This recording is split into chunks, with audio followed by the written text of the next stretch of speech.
Madam President, Mr. Secretary General, world leaders, ambassadors, and distinguished delegates, 1 year ago, I stood before you for the first time in this grand hall. I addressed the threats facing our world, and I presented a vision to achieve a brighter future for all of humanity. Today, I stand before the United Nations General Assembly to share the extraordinary progress we've made. In less than 2 years, my administration has accomplished more than almost any administration in the history of our country. America's so true.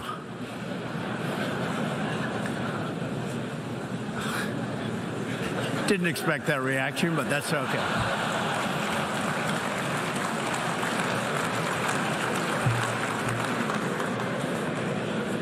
America's economy is booming like never before. Since my election, we've added $10 trillion in wealth.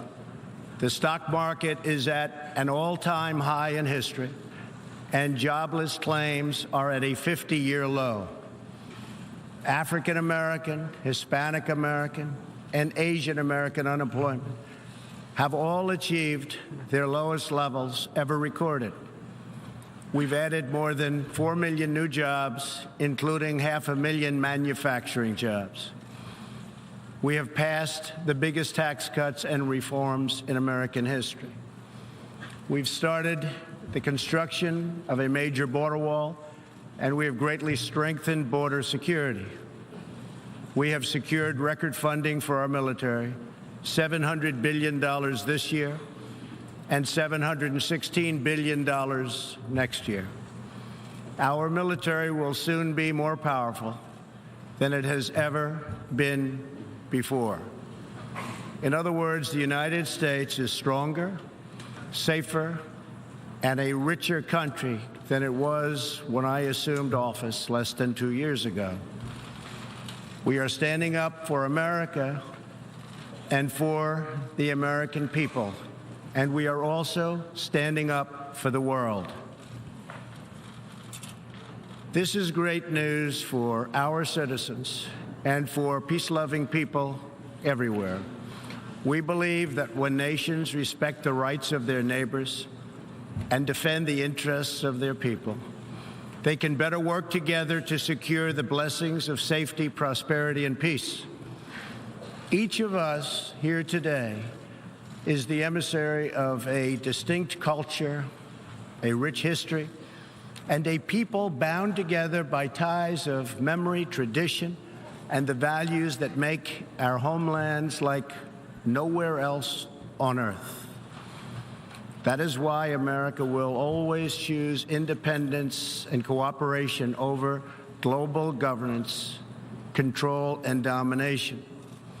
I honor the right of every nation in this room to pursue its own customs, beliefs, and traditions. The United States will not tell you how to live or work or worship. We only ask that you honor our sovereignty in return.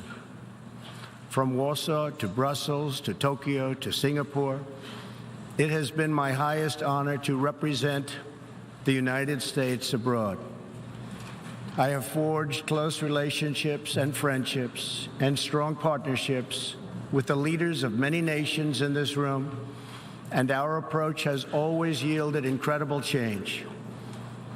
With support from many countries here today, we have engaged with North Korea to replace the specter of conflict with a bold and new push for peace. In June, I traveled to Singapore to meet face-to-face with North Korea's leader, Chairman Kim Jong-un. We had highly productive conversations and meetings, and we agreed that it was in both countries' interest to pursue the denuclearization of the Korean Peninsula. Since that meeting, we have already seen a number of encouraging measures that few could have imagined only a short time ago.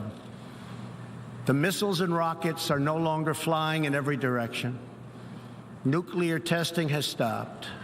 Some military facilities are already being dismantled.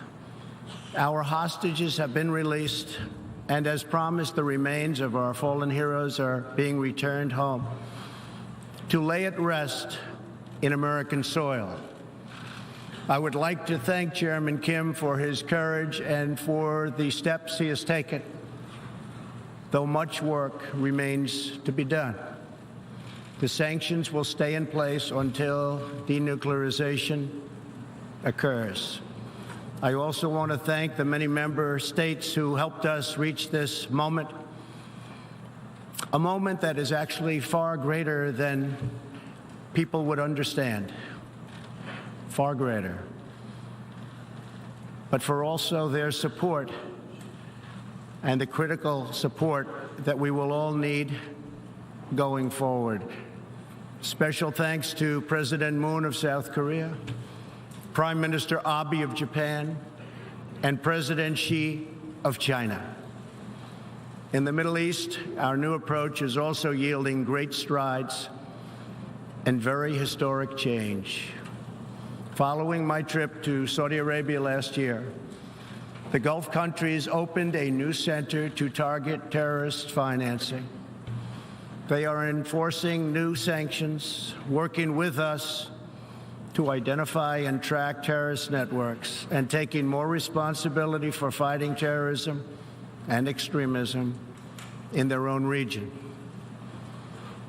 The UAE, Saudi Arabia, and Qatar have pledged billions of dollars to aid the people of Syria and Yemen, and they are pursuing multiple avenues to ending Yemen's horrible, horrific civil war. Ultimately, it is up to the nations of the region to decide what kind of future they want for themselves and their children. For that reason, the United States is working with the Gulf Cooperation Council, Jordan, and Egypt to establish a regional strategic alliance so that Middle Eastern nations can advance prosperity, stability, and security across their home region. Thanks to the United States military and our partnership with many of your nations, I am pleased to report that the bloodthirsty killers known as ISIS have been driven out from the territory they once held in Iraq and Syria. We will continue to work with friends and allies to deny radical Islamic terrorists any funding, territory, or support, or any means of infiltrating our borders. The ongoing tragedy in Syria is heartbreaking. Our shared goals must be the de-escalation of military conflict, along with a political solution that honors the will of the Syrian people. In this vein, we urge the United Nations-led peace process be reinvigorated. But rest assured, the United States will respond if chemical weapons are deployed by the Assad regime.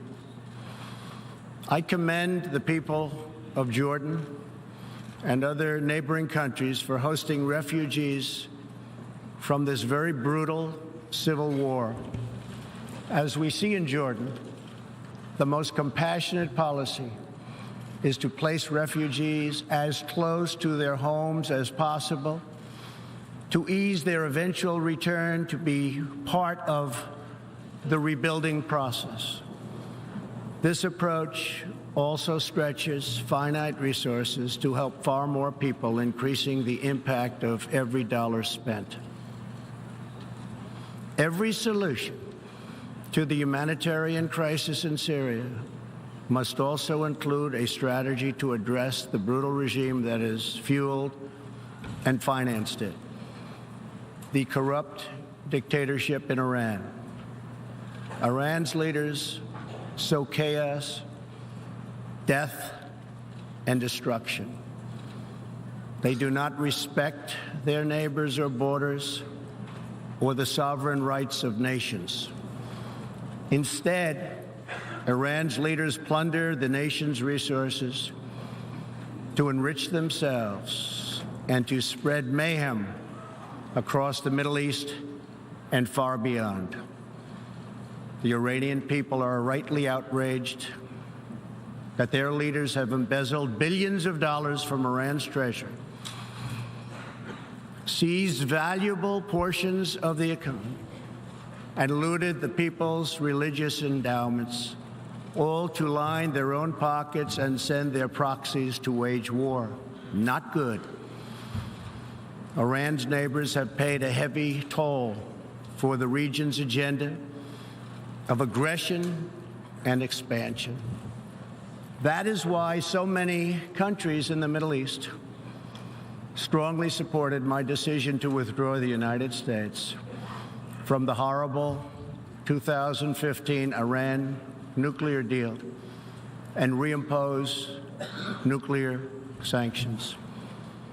The Iran deal was a windfall for Iran's leaders. In the years since the deal was reached, Iran's military budget grew nearly 40%. The dictatorship used the funds to build nuclear-capable missiles, increase internal repression, finance terrorism, and fund havoc and slaughter in Syria and Yemen. The United States has launched a campaign of economic pressure to deny the regime the funds it needs to advance its bloody agenda. Last month, we began reimposing hard-hitting nuclear sanctions that have been lifted under the Iran deal.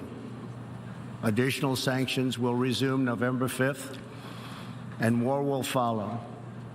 And we are working with countries that import Iranian crude oil to cut their purchases substantially. We cannot allow the world's leading sponsor of terrorism to possess the planet's most dangerous weapons. We cannot allow a regime that chants death to America and that threatens Israel with annihilation to possess the means to deliver a nuclear warhead to any city on earth. Just can't do it. We ask all nations to isolate Iran's regime as long as its aggression continues. And we ask all nations to support Iran's people as they struggle to reclaim their religious and righteous destiny. This year, we also took another significant step forward in the Middle East in recognition of every sovereign state to determine its own capital. I moved the U.S. Embassy in Israel to Jerusalem. The United States is committed to a future of peace and stability in the region, including peace between the Israelis and the Palestinians. That aim is advanced, not harmed, by acknowledging the obvious facts. America's policy of principled realism means we will not be held hostage to old dogmas, discredited ideologies, and so-called experts who have been proven wrong over the years, time and time again. This is true not only in matters of peace, but in matters of prosperity.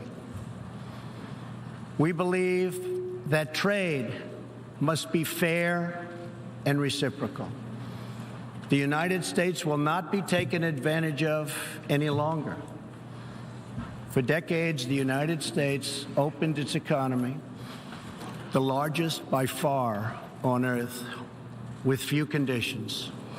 We allowed foreign goods from all over the world to flow freely across our borders. Yet, other countries did not grant us fair and reciprocal access to their markets in return. Even worse, some countries abused their openness to dump their products, subsidize their goods, target our industries, and manipulate their currencies to gain unfair advantage over our country.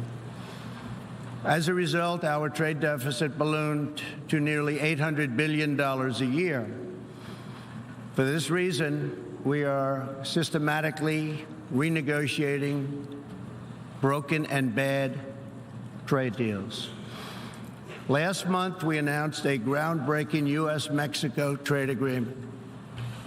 And just yesterday, I stood with President Moon to announce the successful completion of the brand-new U.S.-Korea trade deal. And this is just the beginning.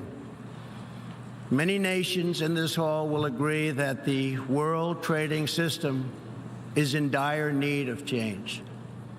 For example, countries were admitted to the World Trade Organization that violate every single principle on which the organization is based. While the United States and many other nations play by the rules, these countries use government-run industrial planning and state-owned enterprises to rig the system in their favor. They engage in relentless product dumping, forced technology transfer, and the theft of intellectual property. The United States lost over 3 million manufacturing jobs, nearly a quarter of all steel jobs, and 60,000 factories after China joined the WTO. And we have racked up $13 trillion in trade deficits over the last 2 decades. But those days are over. We will no longer tolerate such abuse. We will not allow our workers to be victimized, our companies to be cheated, and our wealth to be plundered and transferred. America will never apologize for protecting its citizens. The United States has just announced tariffs on another $200 billion in Chinese-made goods, for a total so far of $250 billion. I have great respect and affection for my friend, President Xi, but I have made clear our trade imbalance is just not acceptable. China's market distortions and the way they deal cannot be tolerated. As my administration has demonstrated, America will always act in our national interests.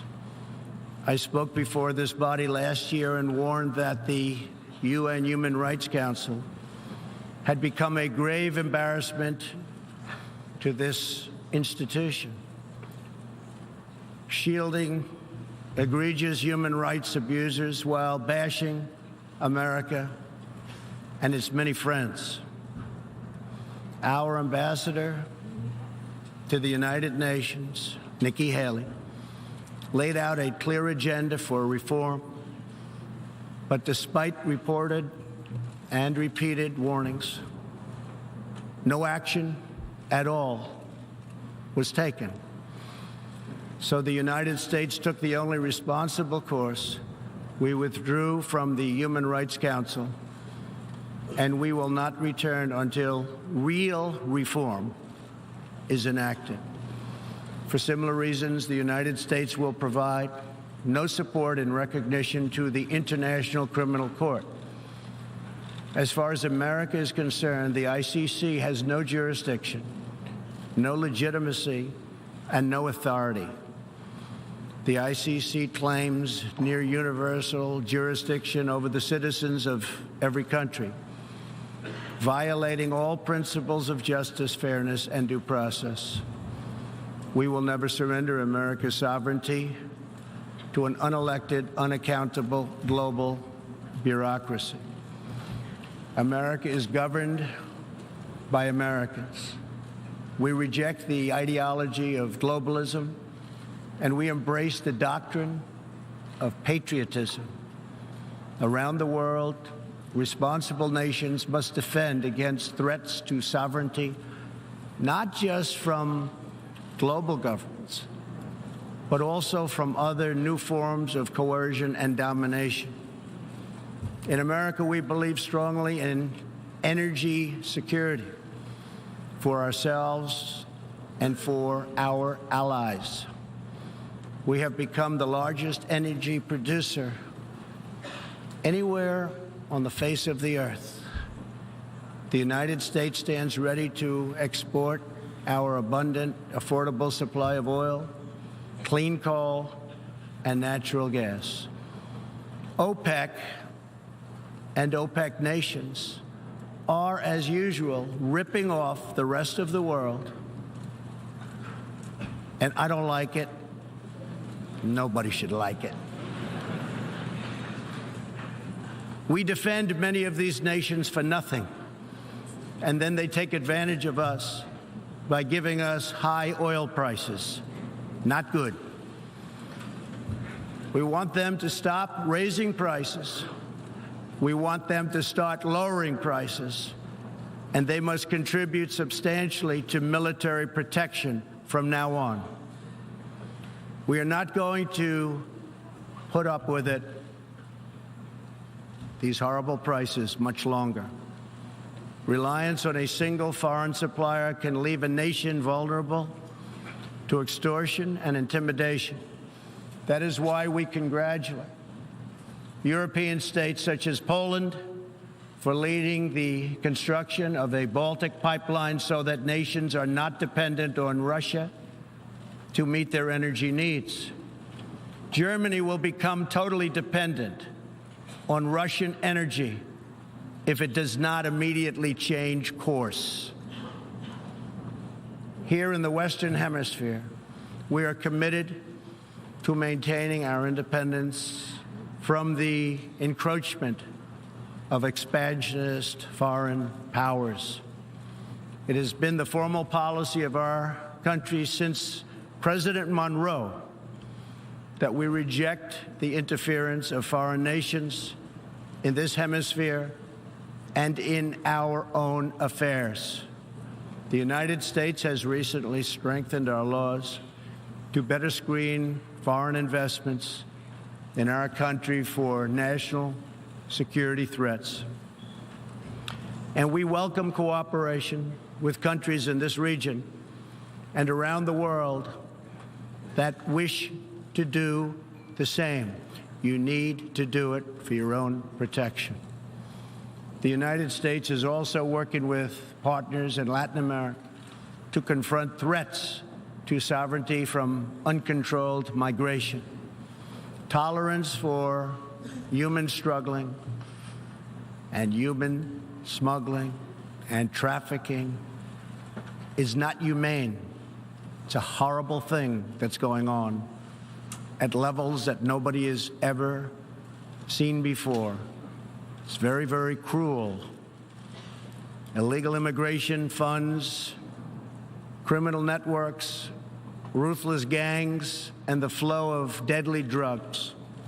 Illegal immigration exploits vulnerable populations, hurts hardworking citizens, and has produced a vicious cycle of crime, violence, and poverty. Only by upholding national borders, destroying criminal gangs, can we break this cycle and establish a real foundation for prosperity. We recognize the right of every nation in this room to set its own immigration policy in accordance with its national interests, just as we ask other countries to respect our own right to do the same, which we are doing. That is one reason the United States will not participate in the new global compact on migration. Migration should not be governed by an international body unaccountable to our own citizens. Ultimately, the only long-term solution to the migration crisis is to help people build more hopeful futures in their home countries, make their countries great again. Currently, we are witnessing a human tragedy, as an example, in Venezuela, More than 2 million people have fled the anguish inflicted by the socialist Maduro regime and its Cuban sponsors. Not long ago, Venezuela was one of the richest countries on earth. Today, socialism has bankrupted the oil-rich nation and driven its people into abject poverty. Virtually everywhere socialism or communism has been tried, it has produced suffering, corruption, and decay. Socialism's thirst for power leads to expansion, incursion, and oppression. All nations of the world should resist socialism and the misery that it brings to everyone. In that spirit, we ask the nations gathered here to join us in calling for the restoration of democracy in Venezuela. Today, we are announcing additional sanctions against the repressive regime, targeting Maduro's inner circle and close advisors. We are grateful for all of the work the United Nations does around the world to help people build better lives for themselves and their families. The United States is the world's largest giver in the world by far of foreign aid, but few give anything to us. That is why we are taking a hard look at U.S. foreign assistance. That will be headed up by Secretary of State Mike Pompeo. We will examine what is working, what is not working, and whether the countries who receive our dollars and our protection also have our interests at heart. Moving forward, we are only going to give foreign aid to those who respect us and, frankly, are our friends. And we expect other countries to pay their fair share for the cost of their defense. The United States is committed to making the United Nations more effective and accountable. I have said many times that the United Nations has unlimited potential. As part of our reform effort, I have told our negotiators that the United States will not pay more than 25% of the UN peacekeeping budget. This will encourage other countries to step up, get involved, and also share in this very large burden. And we are working to shift more of our funding from assessed contributions to voluntary, so that we can target American resources to the programs with the best record of success. Only when each of us does our part and contributes our share can we realize the UN's highest aspirations. We must pursue peace without fear, hope without despair, and security without apology.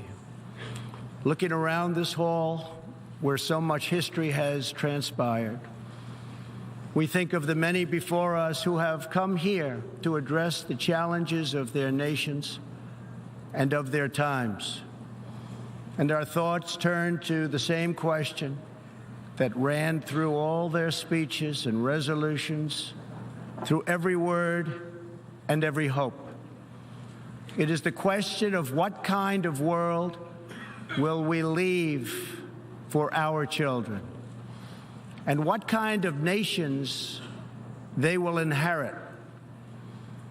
The dreams that fill this hall today are as diverse as the people who have stood at this podium, and as varied as the countries represented right here in this body are.